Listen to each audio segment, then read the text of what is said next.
guys, welcome to my YouTube channel. So ngayon, may panibago po akong i-share sa inyo na video guys, o ipapakita.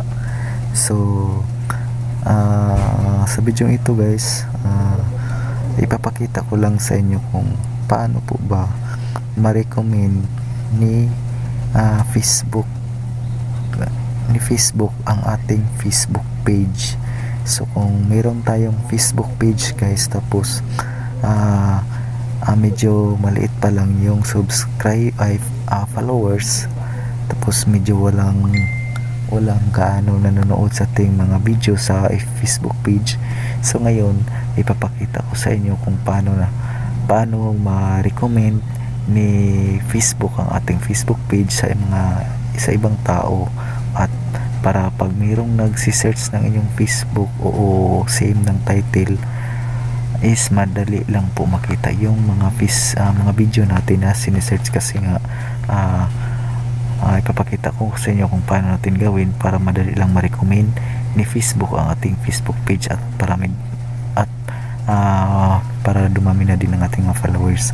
At syempre pumunta tayo sa ating Facebook page, i-click natin ang ating Facebook. So ayun, so ngayon ito po yung Facebook page ko guys. Tapos i-click natin itong tatlong guhit, tapos i-click natin itong settings guys. So i-click natin itong page na ito. So ayun, so i-click natin itong privacy. So dito tayo sa privacy at i-click natin ang privacy. So ayan, nandito tayo sa your activity.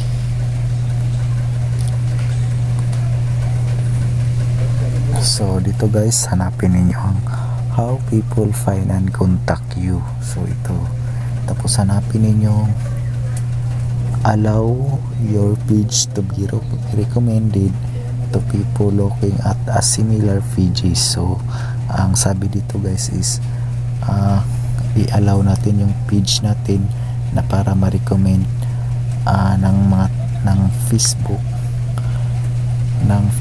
ang ating Facebook page na kasim-sim lang. So i-click natin yan guys.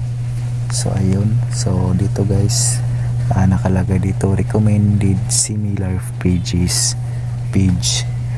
So choose whether your page is recommended to others. So choose whether your page is recommended to others. So kailangan lang niyo i-enable yan guys. So i-enable lang niyo yan, need lang po siya i-enable.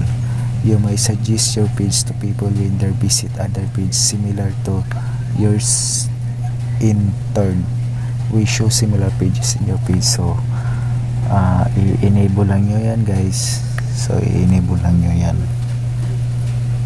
So para madali lang po makita ng mga tao yung Facebook page ninyo. At pag mayroong magsi-search ang yung title ng video, is madali lang po lumabas yung mga video ninyo. At yun po ang gagawin guys, paano i-recommend paano ma-recommend yung Facebook page natin sa Facebook. At dito na po naputos itong video guys, at thank you for watching.